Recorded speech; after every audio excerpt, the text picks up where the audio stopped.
Yow.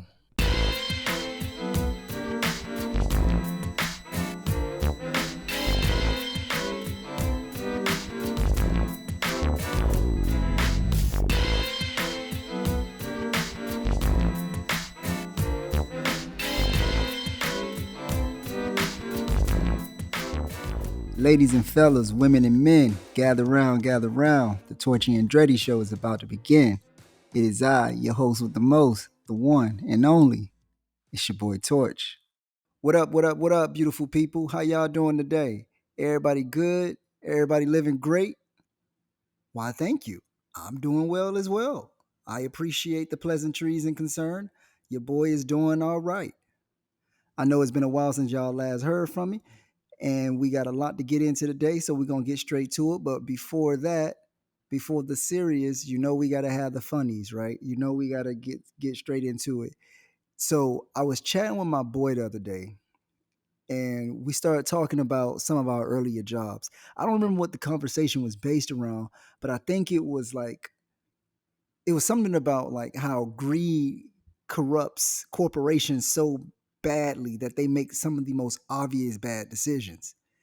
So he was telling me about his reasonings for it or whatnot, and so I gave him mine.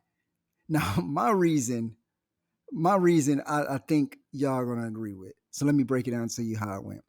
So I was talking to my boy, like I mentioned earlier, and I said I brought up some of our earlier jobs when we were younger, right? Because it really had me thinking.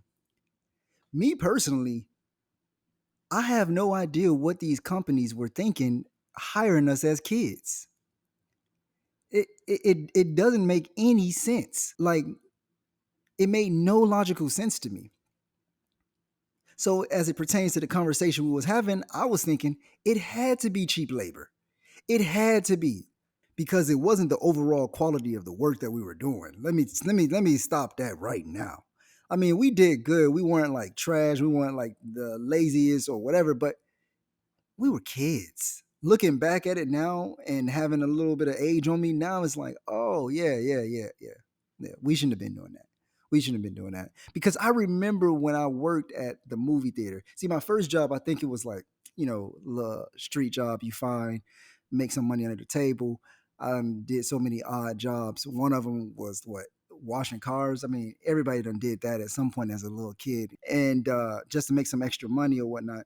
And those jobs weren't ever serious, nor did we take them serious. I mean, the guy who owned the car wash did, but he also knew he had kids washing cars. So, and it was more so that I was lucky I had a dude who was showing me how to wash cars and stuff like that and was letting me have 100% of all the money I made. He just wanted to get us out of the street and make sure that we were making some money and staying and doing positive things, staying out of trouble, really. But when I got into the American workforce, the taxed American workforce, I just thinking about it like I remember working at the movie theater, dog. I stayed seeing people eat on the clock consistently, consistently. Now I ain't gonna hold you because I had to snack too here and there. I mean, come on now, I ain't gonna leave them out there like that. But what I'm saying is, as a collective, like we wasn't focused on the task. We weren't focused on the task at all. You can't be using the product and not making no money off of it. You understand what I'm saying? This is why they had the 10 crack commandments. Biggie let us know off rip. Rule number 4. I know you heard this before. Never get high on your own supply. If that was our supply, oh, we was high as kites. We was high as kites. Everybody was eating. Everybody was grubbing. Everybody was doing something, taking and not giving back, right? Cool. All right, whatever. Not trying to knock down the kids of yesteryear. Just saying we was already off to the wrong start. Now, they can't be making too many demands because let's keep it a buck. Again, we were kids, so the pay wasn't all that. The pay wasn't all that. So all them demands, listen, you might want to ease up, big brother. You got too much dip on your chip. You got too much dip on your chip. How did they think a 16-year-old was going to keep order during the very first Medea screening? Hmm? Hmm? The only other time I've seen a theater get that crowded was probably the Black Panther screening from a couple of years ago. That was probably the first time I seen it just as, if not more, crowded. But it was organized then because years had passed. But that first Medea screening at Cobb Theaters on 57th Avenue, what was that, 2005? Diary of a Mad Black Woman? Bruh. Back then, I needed the strength of the entire Wakanda just to get through those days. I needed everything them dry ass chicken tenders could give me. And honestly, man, looking back, they had no business really making me no damn supervisor either. I was what? A buck 50 soaking wet, buck 30? Like I'm being very generous here. Very generous. I mean, I had a decent meme mug, but who am I stopping really? Who am I stopping? And for those of you that are listening who remember what I looked like back in those days, you seen me. You seen me for yourself, up close and personal. Who was I stopping? An even better question, though, in regards to me stopping people, who was I really even trying to stop? Hey, I was surprised as hell when I would say, hey, I need your ticket stub. And they'd actually come back and say, oh, my bad, bro. Here it is. Like, oh, y'all listening? I did not expect that. I didn't expect that at all. My thought was always say, hey, I need your ticket stub. And if they don't come back, well, Godspeed, brother. I'm not chasing you though. I already got on this faded uniform. Now you want me to run in it? No, sir. Not gonna be able to do it. That was not in the job description. I do not own this movie theater. I do not own these seats. I do not own these concessions. I'm not even the coolest dude in the room, but I'm too cool for that. I'm too cool for that. Everybody got standards. I wasn't Stefan from Family Matters or nothing, but I wasn't Urkel either. I was supposed to be the chosen one, if you ask me. You know what I'm saying? Shan. I can't be out there like that. That's what I'm saying. I couldn't be out there like that.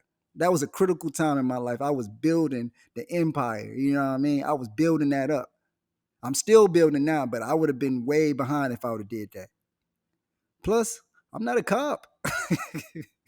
Y'all should hire security for this. Like, we had what, one or two security guards, one with a flashlight, and he was like 78, and the other was a cop, but I mean, he was hollering at the ladies that was out there. Like, what's going on? Hey, man. That's another conversation, by the way, for another podcast about the officers who be at jobs that they're required to be to or paid to be at. But then they just be, socializing. I need you to be in the element, but not on the element. You feel me? In my mind, I'm like, hell, y'all should be even glad I'm working here tonight. Y'all want me to stop people? Y'all should be glad I'm here working tonight. I done seen all my friends out and about on dates or just kicking it and just chilling. And dog, anybody that worked the job as a teen, especially in high school, you look like the biggest loser being the gatekeeper to fun. It don't matter how cool you are, you could be the coolest one on the staff. When Friday night, Saturday night hit and you working and they not, that's hurt. That's a different type of pain. That's a different type of pain there. That's that type of pain when your big cousin hand you the controller to play the game with him, and then he go to the bathroom and you realize your controller ain't never been plugged in. The whole hour you've been playing as multiple characters, and he been knocking you silly, but you ain't been playing the whole. Come on, man. I'm not venting. I'm relating.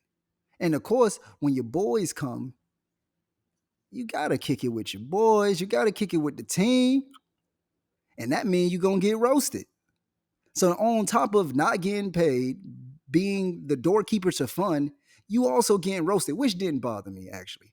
I ain't gonna lie, it ain't bother me because you got to get roasted. They lit my ass up like a Christmas tree. You understand? But that didn't bother me because I rose back. Listen to me now. Roasting builds character. Clown your friends, clown your lovers, and clown your biscuit head kids. Don't be hating because there's a difference, but have fun with it. Let a few jokes off. It builds character. I'm telling you, people, we'll raise much more mature and responsible adults if we roast them earlier. And if I'm being honest, it actually having your crew there and people stop up and pop in every so often, it kind of made the workday more chill. That was at least until your manager would come over hating. Come on, boss man, you gotta set the example. You the capo, you the capo, you gotta lead the team. Never forget that. You the capo. I used to always hear that. And in my head, I was like, capo? Capo? Sir, I just wanted my first car and a pair of J's. These workers not trying to listen to me, man. I done cleaned Spider Man, Harry Potter, and the Fast and the Furious solo dolo. I'm done for the day. Yeah, yeah.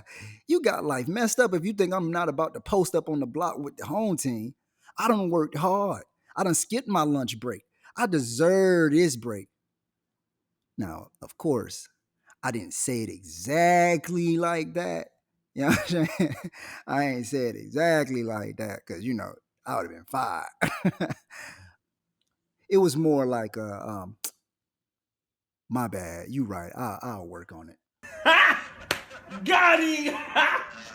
Got him! Oh! Then I proceeded to get on the walkie and have someone else stand at the front. I know. That's pretty creep. But when you're the supervisor and you're 16, it be like that. It be like that. You know how it work. The higher you climb, the less you work.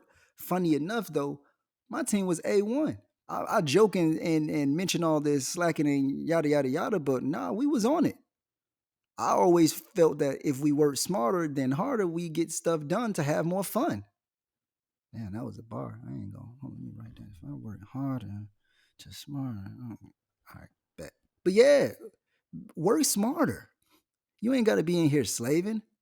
I understand we all just want to kind of kick it a little bit and just chill. We would rather be in the movie theater than cleaning the movie theater.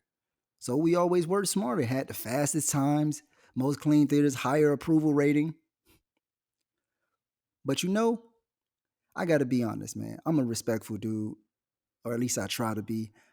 Uh, I'm very respectful to my elders, especially. I was raised partially by my grandmother, and so I have an understanding of how things may appear to them based on how they grew up versus how things may appear to us.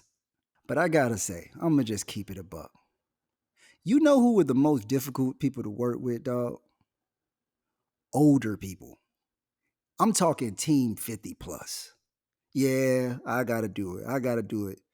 It was clear they felt the way about a young fly brother being the HNIC. It was clear. It was clear. Even though I was fair and gave them more breaks to rest on the clock, gave them more cush time, gave them a lot more leniency because I figured, man, you older. I hate that you gotta be here. I hate that you gotta be here. I know mentally, emotionally, you like, oh, hell no. Hell no. You just couldn't fathom a kid telling you what to do. But see, Beverly Ann, this your fault. Mr. Richardson, you had 50 years to get it right, you dig? Don't be coming over here messing up my vibes because all of a sudden you want to do something with your life. You want to try to throw me under the bus like they did you. Now that ain't right. That ain't right. You supposed to be helping the future generation instead of hurting the future generation. Because you mad that someone younger than your grandchild is telling you what to do. Man, don't be coming over here messing up my vibes, you know what I'm saying? Don't be messing up the vibes, dog. I'm regulating over here. I'm regulating, you perpetrating. These two things are not the same. These things are not the same, Beverly Ann Joseph. These are not the same. These things are not the same, Mr. Richard Roundtree Jr. Jr. Now, I probably went on a tangent with all of this, but that's cool. That's cool. You know what I'm saying? Players mess up. Players mess up. Yeah. But hey, man, I seen so many people eat so much popcorn back then, include myself, and way too many nachos. Just terrible. Just terrible eating habits. Terrible, man. Terrible. But when you're young and you kids, you know what I'm saying? And what's even worse is going behind concessions and seeing how my fellow employees was giving it up. See, I was an usher. I wasn't relegated to the concessions part, but we'd have to travel back there time and time again, do something or just kick back or whatever the case may be. And man, you got to remember now, for the most part, we all kids, sophomores and juniors in high school. It got to a point where after realizing what be going on down there, I had to have my own food made to the side and get texted when it was fresh, big dog. I ain't gonna hold you. I ain't even gonna lie about it because it got nasty, y'all. It got nasty. Soda syrup got the floors in the back sticky. The popper ain't been thoroughly cleaned because we all kids and it's 2 a.m. and at 2 a.m. ain't nothing getting cleaned by a bunch of kids regretting their decision to enter the workforce. People taking bags of spoils home. Bags of spoils home. Spoils are leftover food that was cooked earlier and we were going to throw away if you don't know. Now, I like popcorn too, but I'm not taking a big cold plastic bag worth home. How you microwaving popcorn? I never understood. I never understood. Maybe people were putting it back in the oven or something. I don't know. But that ain't me. That ain't me. Can't do it. Won't do it. Got standards. Now, slushies. Hey. I ain't gonna lie. I was killing them. Hey, I was killing them. I put the mo kill on them regularly. You understand? I was a habitual slushy drinker. You know what I mean? Habitual. It was clockwork. Matter of fact, I feel like I was the official Icy King. Now, I know y'all might not have known this, but y'all need to get updated on your historical royalty, people. See, that was King George, King Arthur, Burger King, and the Icy King. Shit, my lip look a little bit blue right now. But I digress. I digress. Point is, uh, be safe at them theaters.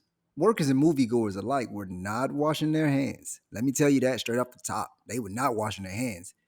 Your soda comes as a syrup container that people sat on in the back, and sometimes when things got a little tense, they fought on in the back of concessions. I know we damn sure sat on them when we had roast sessions.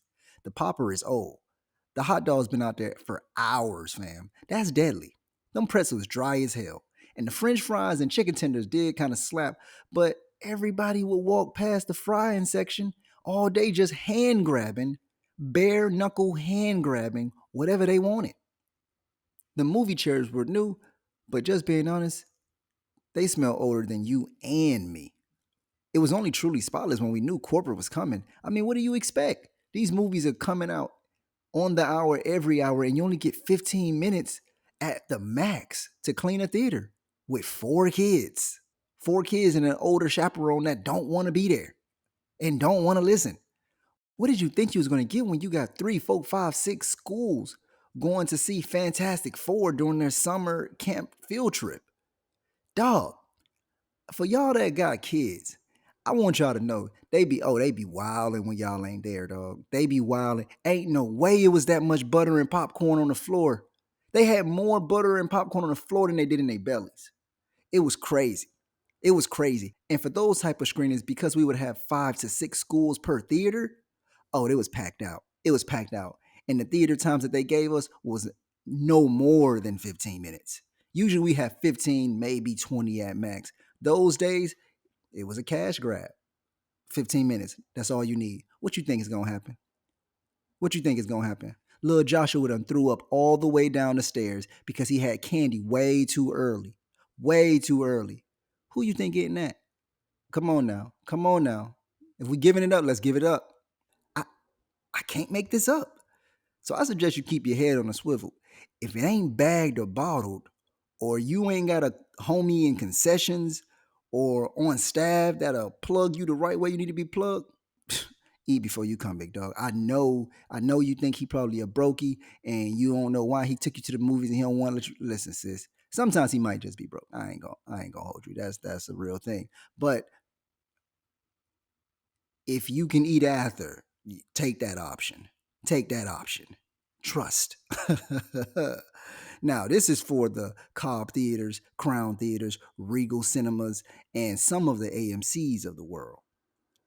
The bougie theaters, I can't really speak to. I ain't worked there. I can't really give it up like that. I'm talking about the IMAX arenas, the iPix, the Alamo Draft houses, things like that. Like, I can't call it. Those places look a bit more under control, so I would assume they're a bit more under control. Because every time I visit, I'll be looking for the slips and the falls and the this and the that's, but it don't really be there. It also helps that the prices are a little bit higher, so that cuts a lot of people who was just coming for a cheap flick to watch.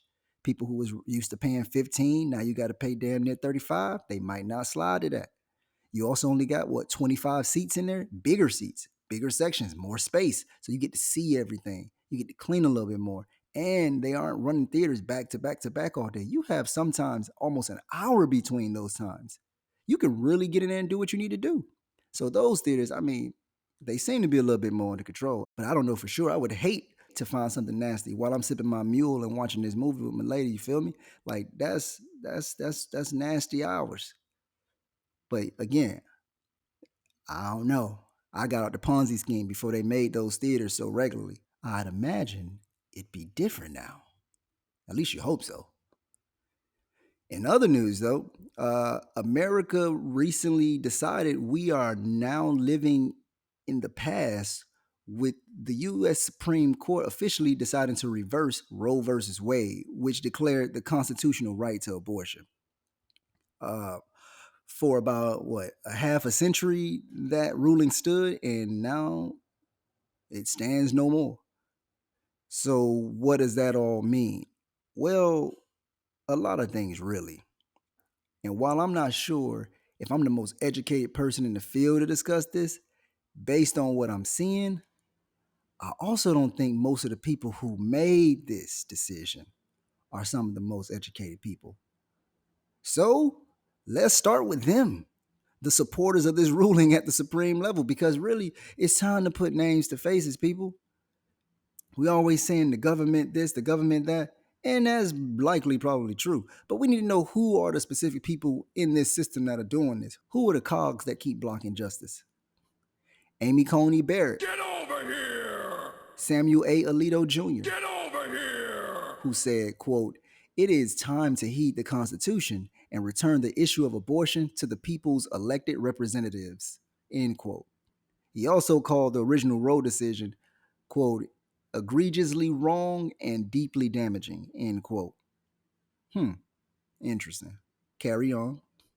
Neil M. Gorsuch. Get over here! Clarence Thomas, Get over here! who believes the court needs to revisit other decisions like contraception and same sex marriage.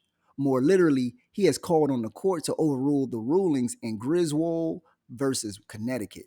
Now, if you aren't familiar with the case, here's a quick Spark Notes edition of what went on. Back in 1965, the U.S. Supreme Court ruled that the Constitution protected married couples' abilities to buy and use contraceptive without government regulation or restriction. So, from condoms to Plan B. This ruling asserted that the First, Third, Fourth, and Ninth Amendments also protected a right to privacy. This was pivotal in setting the stage for the now overturned Roe versus Wade decision in 1973. Clarence also wanted to overturn Lawrence versus Texas, which made same sex sexual activity legal in every state and territory in 2003. And most recently, in 2015, Obergefell versus Hodge on the same sex marriage being deemed legal in all states and territories. Now, all of this I was somewhat privy to. I know that was a lot I just gave you. I know it was. But I try to stay somewhat informed of what's happening here in this country because to know yourself, you must also know the enemy. You got to see what's going on out here. You got to be somewhat inclined so that way you can know how you can operate while you're outside. Because they running a full court press. They running a full court press, bro. That 3-man weave that you think you got going, it's not going to work. It's not going to work. Everybody back on the line. We doing suicides. So if you're asking me, even though I didn't know everything in detail, I was privy enough to most of it to realize America just nosy as hell, man. Hey, yo, like, why weren't these laws in place before they actually were? I mean, I know why, but it's still like, damn, I wish we lived in a place where we didn't even have to have these laws because people would just, mind their own damn business and stay out of other people's bedrooms and sheets. You know what I mean? Like, what do you get off of telling somebody what they are going to do with their bodies? Now, it's one thing if you're telling people that you ain't supposed to be having abortions, and we're going to help you out, and we're going to make sure that that baby's raised properly and has everything that they need for it. That might make it somewhat better to swallow. It still ain't right, but it might make it a little bit better to swallow. But we know how this works. That kid is just another kid in the system. That kid is another kid in the system, and it's going to be hard on whoever the parent is. This is a act of irresponsibility. Time and time again, women's rights and liberties are just taken for granted or entirely dismissed. Like, y'all ain't tired of doing that? Y'all ain't even gonna change the playbook, huh? Y'all ain't even gonna, y'all just gonna go right to the same. The fumble rooski don't work no more, dog. Stop running that. Stop running that. Stop running the jet sweep. Stop running the 3-man reverse. We don't want to see it. We blowing it up every time. Never in my life do I wake up and say, yeah, oh, today's gonna be a great day to take away somebody's rights. Yeah, today's the day. Never, never. Now, do I believe we have a problem with child abandonment and children growing up in broken homes, children being born in the worst possible situations, being set up to fail? For sure. I sure do. Because it's unfortunate it has long lasting effects to the child and to the country in a macro sense. It eventually will affect all of us. However, it ain't in my human right to tell anybody what they can or can't do for their body. How you trying to regulate if somebody want to use a condom or not? How you trying to regulate who people want to regulate? Yeah, like, hey, yo, I don't know, man. Maybe I'm tripping. Maybe I'm tripping. I just feel like this isn't just a men's stay out of women's business situation because, as you've seen before, we named a few women. This is a everybody needs to mind their own damn business statement. Because one thing I've learned in history is when you tell people no, they take that as for sure.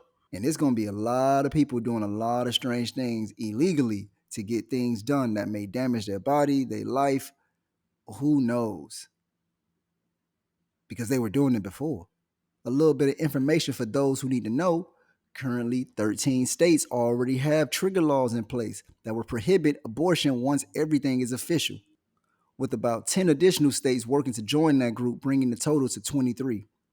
These states are Idaho, Wyoming, Utah, Arizona, North and South Dakota, Michigan, Wisconsin, Iowa, Missouri, Arkansas, Oklahoma. I mean, we knew Texas was on there. Come on now. Louisiana, we knew. Ohio, Kentucky, Tennessee, usual suspects in Mississippi and Alabama, West Virginia, Georgia, South Carolina. Why? Where's North Carolina? And it wouldn't be an idiot's list if we didn't include Florida. Unfortunately, I mean it is what it is. I love my state of Miami, but its distant cousin Florida. I don't know what they be doing over there. Now, if I missed anybody, y'all let me know.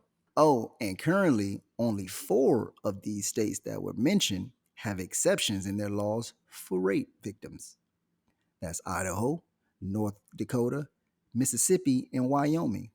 Why South Dakota didn't join with North Dakota, I don't know. Why they even on this list to begin with, I don't know. What's even crazier though, here's the jib. Some jobs actually think people need to inform them if they're having abortions because obviously it won't be accepted by your insurance. I mean, you can get the procedure, but it won't be covered. And once it's completed, it must be reported. Fam, people lie about smoking, drinking, and their ability to be a professional Excel worksheet user. Come on now. You really think they gonna report that to you knowing what's going on? Dog, ain't nobody finna tell you they finna get a surgery and they working at Blockbuster. Are you crazy? Ain't nobody at Target finna let you know this information. Nobody at Johnson and Johnson's law firm finna let you know this information. Nobody at any job who got any common sense or any bit of self-privacy will let you know. I mean, shout out to Dick's Sporting Goods president and CEO Lauren Hobart for making sure people know Dick's will not be doing the foolishness and will even provide up to $4,000 in travel expense reimbursement if it's needed to travel to a state that does not have a ban. But I don't think many people will take that offer out of fear to not have their name on any list. Any list. Can you imagine how that's going? Hey man, you know, I need to take a trip. Oh, okay, sure. What's going on, Samantha? Well, I need to take a trip. Gonna be out of the town for a while. Might have to lay low. I'm gonna need some bread. About 4,000. Okay, is this a shh? You too loud. You too loud. I'm gonna need the 4,000 tomorrow. Yeah, I'm going on my break right now though. We'll talk about that when I get back. No, it's not going. Hey man, whatever. Yo, moving on. But before I do, I want to also make sure that I mention the states where uh, abortion is legal, because it would be dangerous to only put out fear and let it know where it would not be allowed without also saying where it is. So here we go: Cali, Colorado, Connecticut, Delaware, Hawaii, Illinois, Maine, Maryland, Massachusetts, Nevada, New Jersey, Oregon, Rhode Island, Vermont, and Washington are all in agreement that abortion should be legal. Love and light and wisdom to the individuals who decide on getting an abortion and don't live in the states that allow the procedure. Be as safe as possible, people. Now, staying with the crazy shit that's been going on in this country, this same court also ruled recently that you can't sue the police for failing to read your Miranda rights anymore.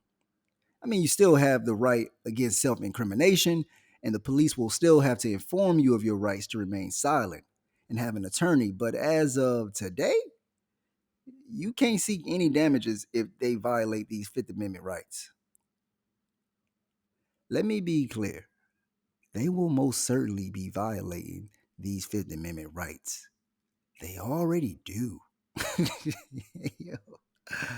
Oh, man. Now, if you don't mind, I'd like to take a little 15-second breather, to ease my mind. Be right back, y'all.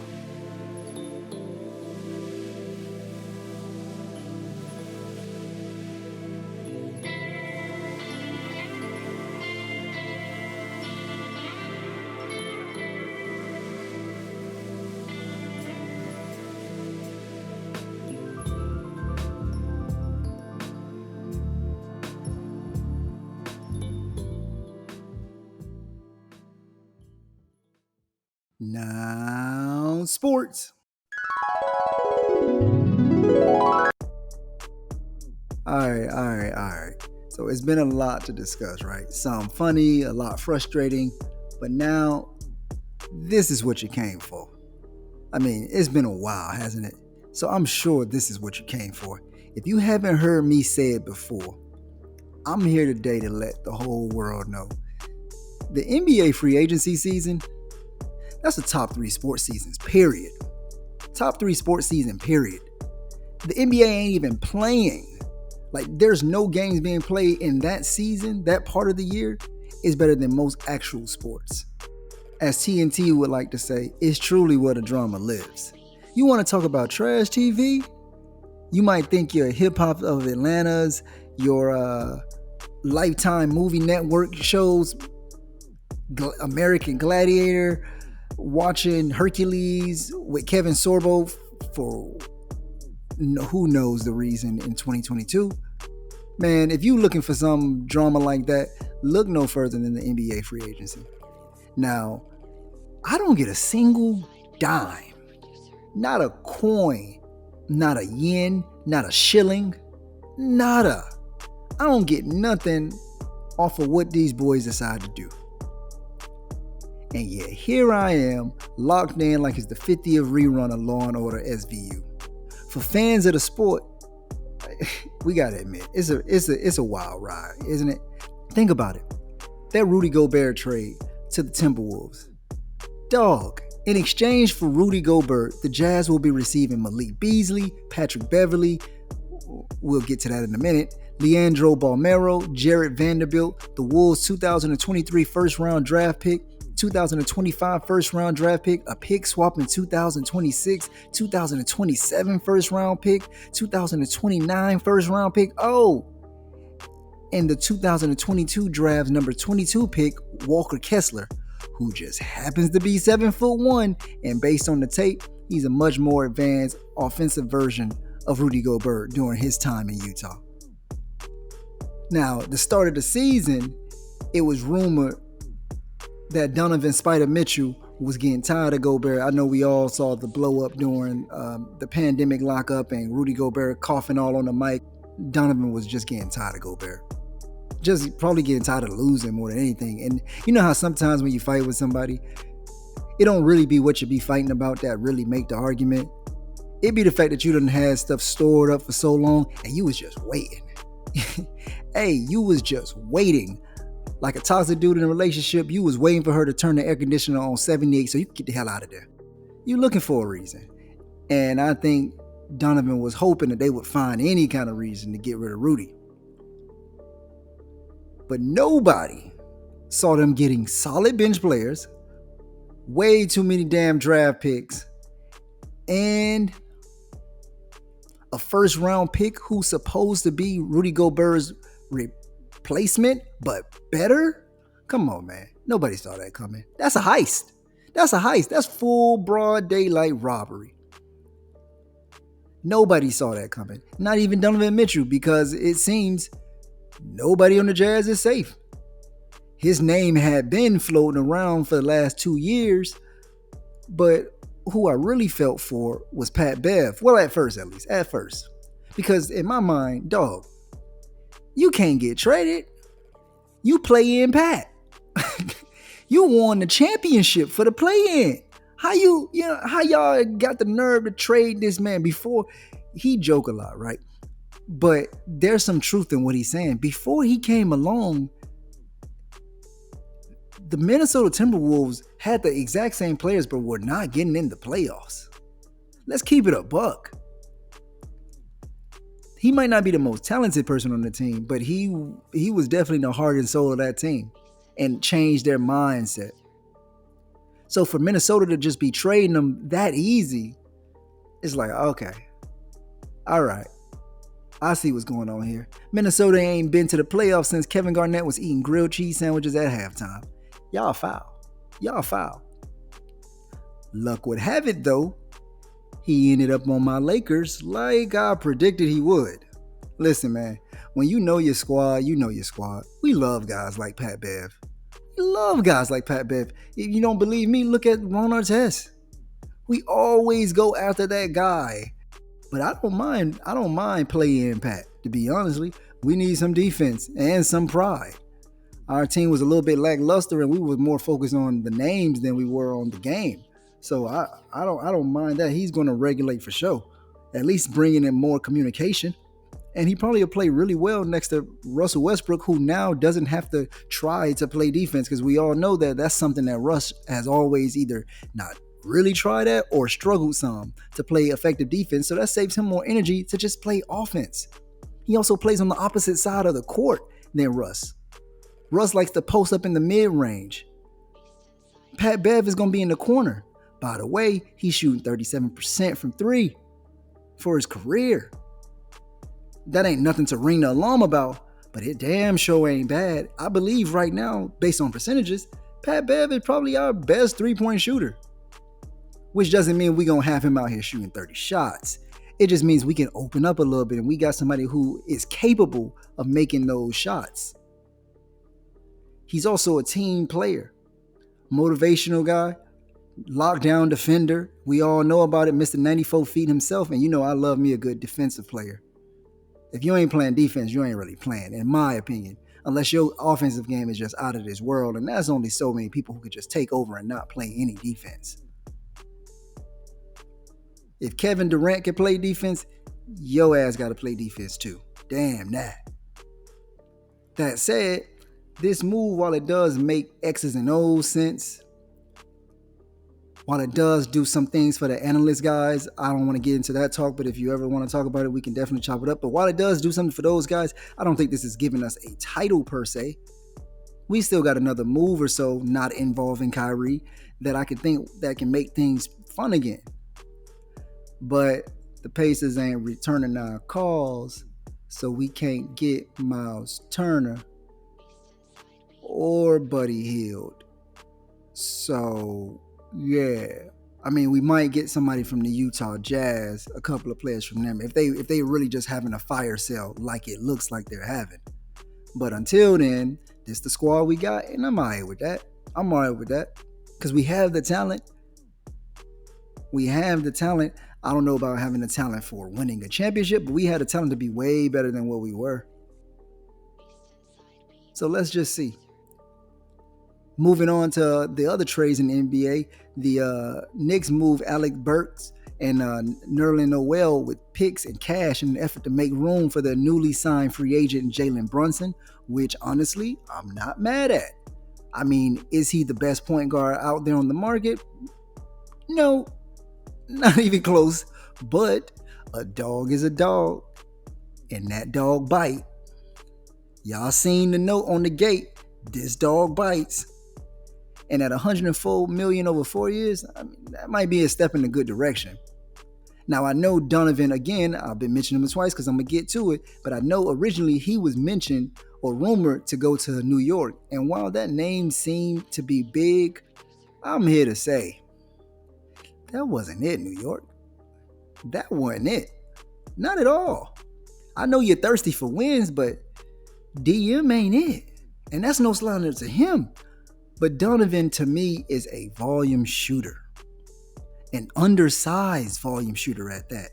What you be getting is a smaller Melo. Now, is it going to be box office? Yes.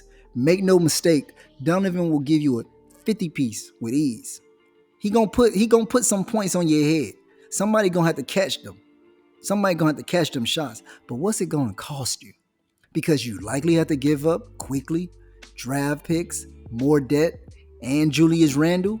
So you lose your bench, you lose your future, and you're not so big, and then get left with a very undersized backcourt that don't play defense. Hey, man. Hey, listen. I ain't gonna hold you, but that just sounded like fool's gold if y'all would have done that trade. Luckily, though, you don't have to worry about messing it up like you probably was gonna mess it up, New York. You can feel as comfortable as one can feel with resigning RJ Barrett. He's not the best, but he's still a young player, and he seemed to be developing and getting better every year. So you got the youth there, but you keep that depth. You keep that depth on your team, and you don't give it all away for one player. Also, you ain't really got no choice because Donovan Mitchell been traded to the Cleveland Cavaliers. Hey, what are you going to do, huh? What are you going to do? You can sit on your hands all you want. I know Stephen A was talking about he was upset the Knicks didn't do anything blasphemous. You don't want Stephen A running your team. That's all for clicks. Ain't no way in hell Stephen A. Smith thought Donovan Mitchell in Madison Square Garden was the final piece. Ain't no way. Because you're going to pay a bag for Donovan Mitchell, by the way. That's the reason I'm saying this. You ain't going to be able to get the help that you think you're going to be able to get. So I think y'all lucked out there. Y'all did all right. Donovan Mitchell, like I said earlier, ended up being traded to the Cleveland Cavaliers for Lauri Markkanen, a rookie wing, Colin Sexton, 3 unprotected first-round draft picks in 25, 27, and 2029, and 2 pick swaps in 26 and 28.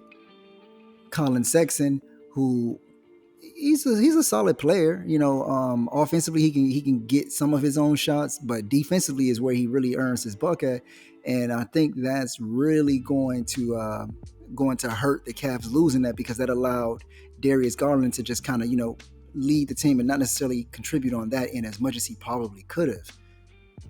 But hey, Colin Sexton, upon being traded to the Jazz, signed a 4-year, $72 million sign and trade to help make the deal work. He got his bread. He got his bread, you know what I'm saying?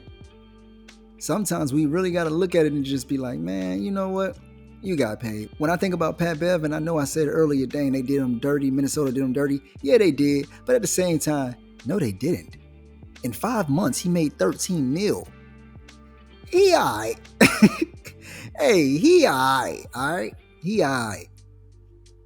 As it pertains to the Cavs, though, I think that this deal got them the volume shooter they needed to join Darius Garland and upcoming star big man Evan Mobley. Now you got your big, you got your point guard, and you got your shooting guard. I wouldn't go so far as to say this is going to be the next big three, but I think they have a dynamic core. They got a nice mix of youth, athleticism, and wisdom. Now that backcourt is barbecue chicken. Donovan Mitchell and Darius Garland are both 6'1". I'm a guy who believes it don't matter about the size of the dog, it's the fight of the dog.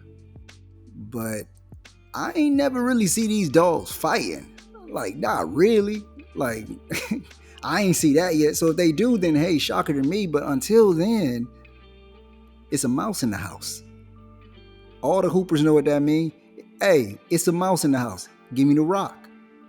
Now, the Jazz, who clearly are on an obvious fire sale campaign, gained now what, 15 draft picks in the next 5 years, I believe? Dog, like, Danny Ainge might not be the ring collector or the bone collector, but he sure is the pick collector, because this is the second time he done did this. Let's hope he don't fumble the ball like he did in Boston. Oh man, hey.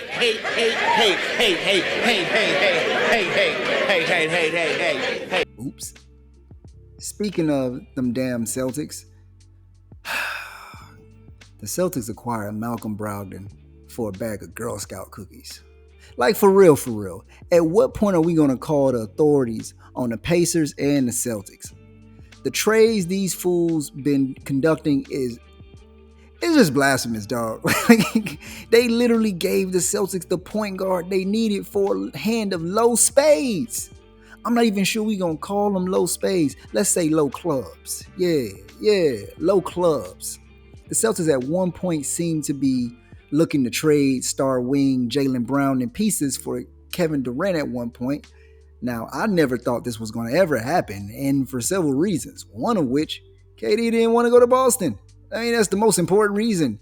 Nobody does. Who else besides Paul Pierce thinks, yeah, man, I want to go to Boston? Hell, Paul Pierce didn't want to go to Boston when he was drafted. He wanted to go to the Lakers. He from Cali. Now, Jalen posted on Twitter, shake my head, all caps, in response to learning about potential trade talks with him and KD being involved. But, I mean, I can't really believe he was ever surprised by that. I mean, it's clear as day. Like, while they got to the finals this year, it was kind of clear Tatum and Jalen are too similar in their actions. While Jalen showed much more fight in the finals and showed he had that dog in him, Tatum has the obvious higher ceiling, and I believe he was dealing with an injury during the finals.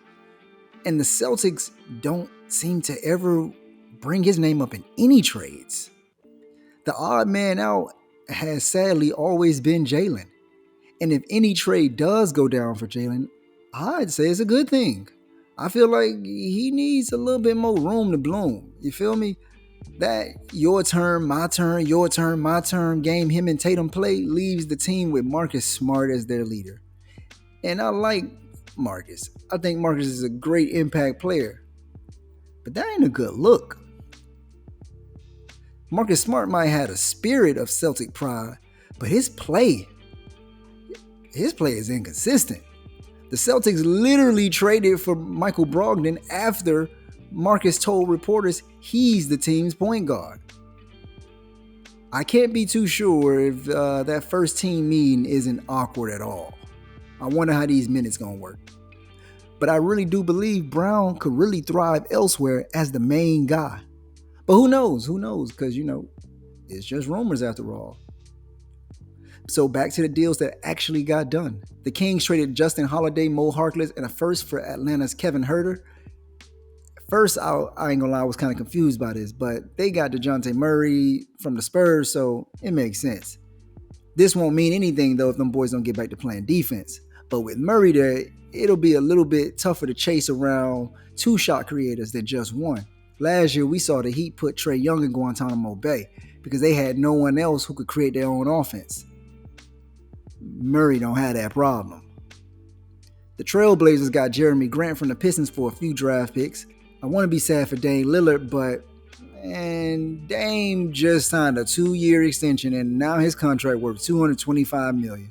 Rings are important for sure, but hell, he's never asked for a trade, so I guess he good there. Or he realized with that bag he got, he probably can just buy 225 rings. I fully expect the Blazers to probably be close to garbage can juice. I could be wrong. I don't know they full lineup things. It's still time, but it ain't looking good. But Dame a fighter.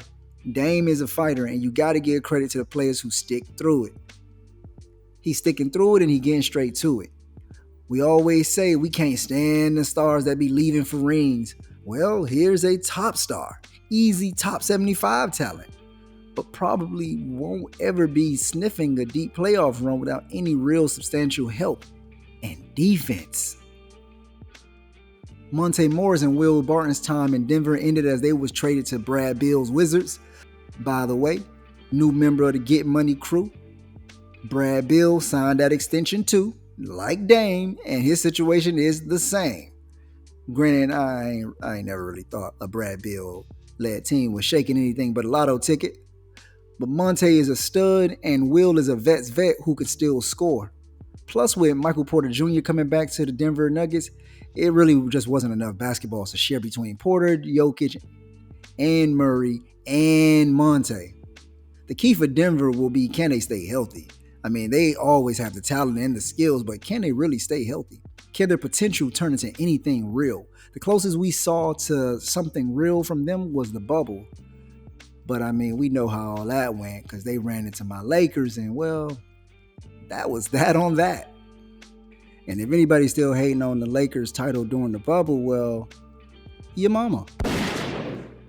Also, let's add the Mavericks to that police report with the Celtics and Pacers. Yeah, dog. Let's add the Mavs and the Rockets because it ain't no way the Mavs get Christian Wood, a great young center for Wendell Moore, Sterling Brown, Marquise Chris, Boban, and Trey Burke.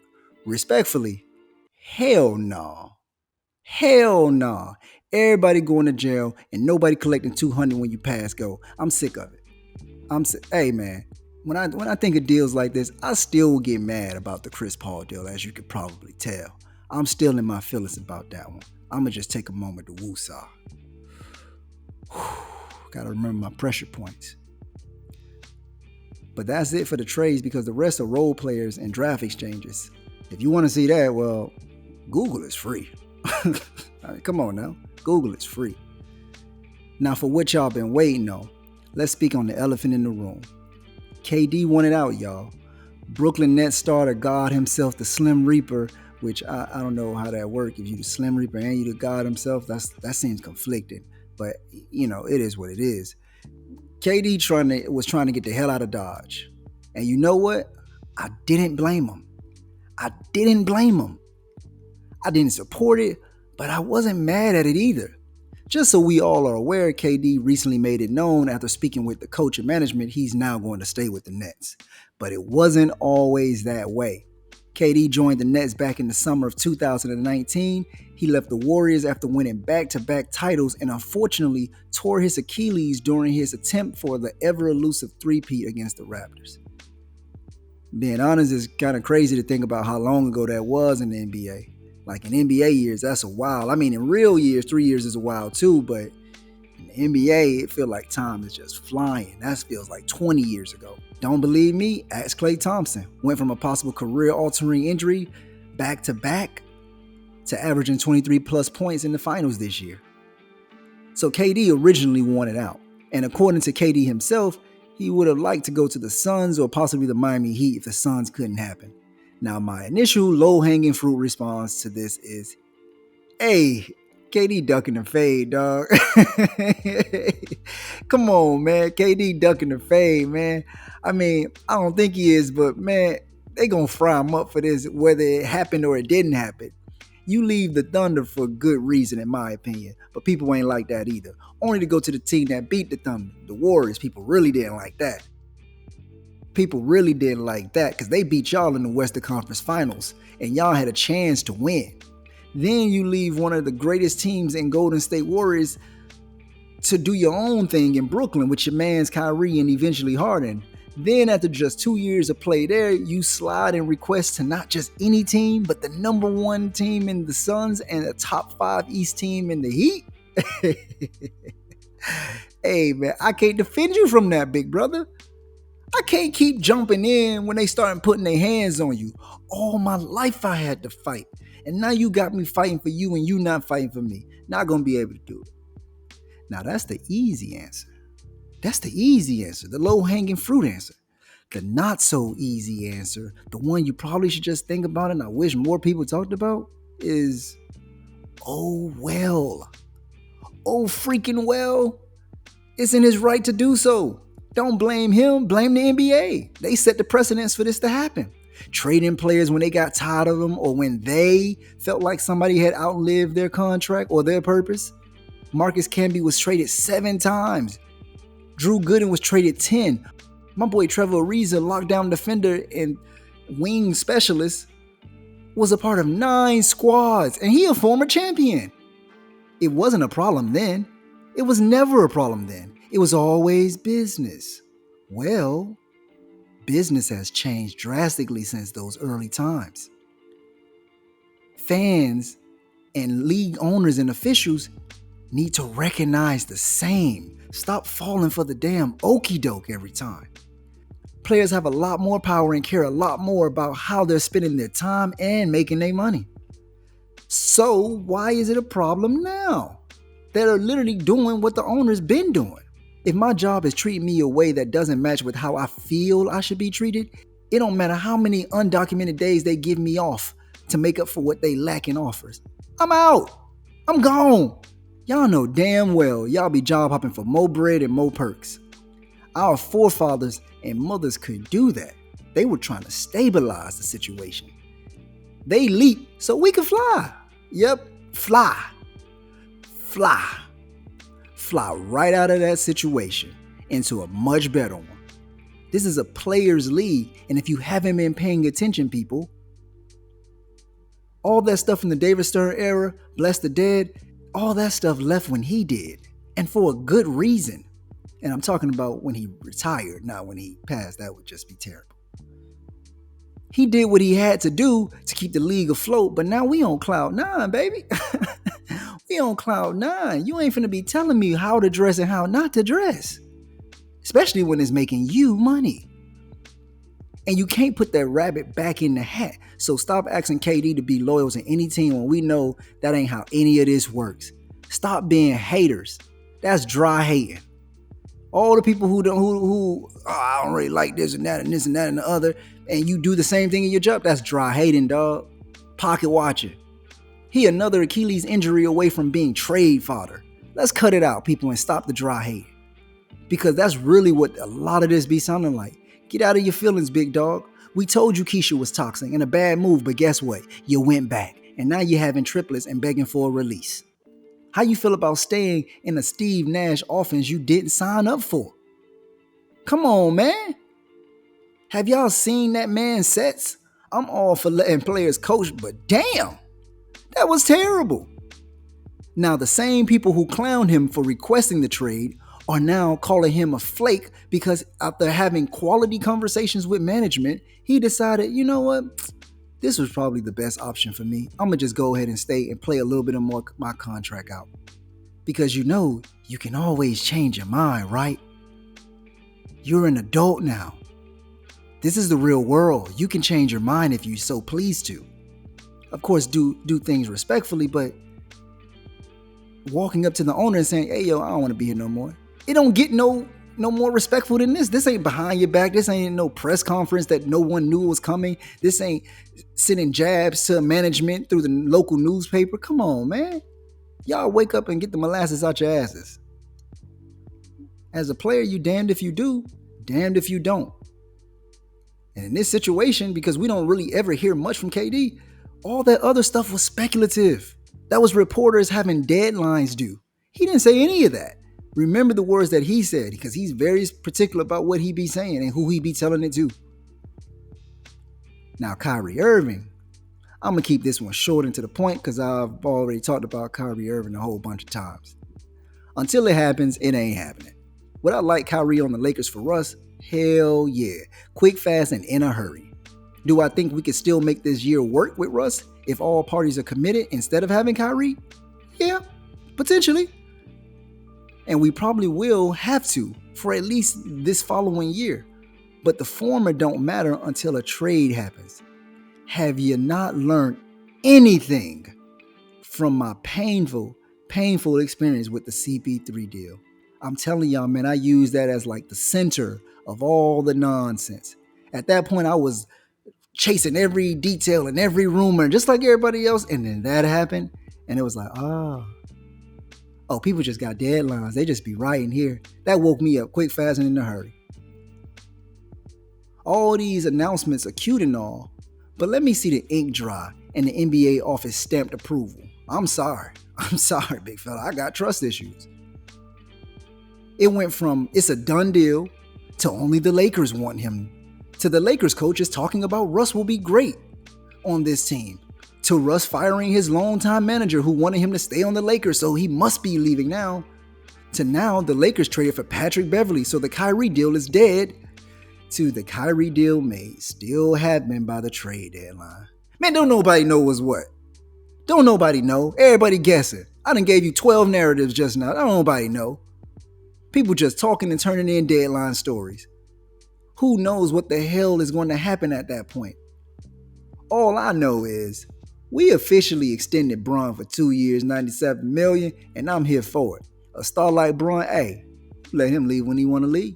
You get what you can out of it because you're gonna make money. It's gonna be a sold out arena, and he's still pretty damn good.